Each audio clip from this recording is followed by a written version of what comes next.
वालेकुम जी। इस वीडियो में बात करेंगे कि सामान जब आप हज 2026 की फ़्लाइट पर निकलेंगे इंशाअल्लाह ताला, तो आपने सामान बुकिंग करवाने के बाद और इमिग्रेशन के हवाले से जो हदायत है ना, उनके ऊपर ज़रूर मद्देनज़र रखना है। उनको इमिग्रेशन के बाद आपने मुतलका गेट नंबर के पास वेटिंग लॉन्च में इत्मीनान से इंतज़ार करना है।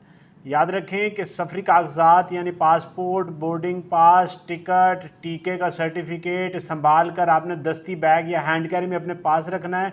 उसके साथ साथ याद रख लें कि इनमें से कोई भी चीज़ एयरपोर्ट पर छोड़ गए तो सऊदी एयरपोर्ट पर बहुत परेशानी आपको हो सकती है।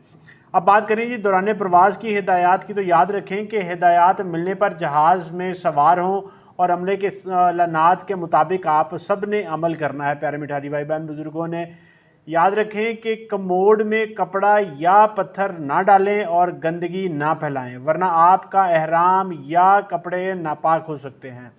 याद रखें कि पाकिस्तान से जद्दा या मक्का का सफ़र 5 घंटे तक का हो सकता है।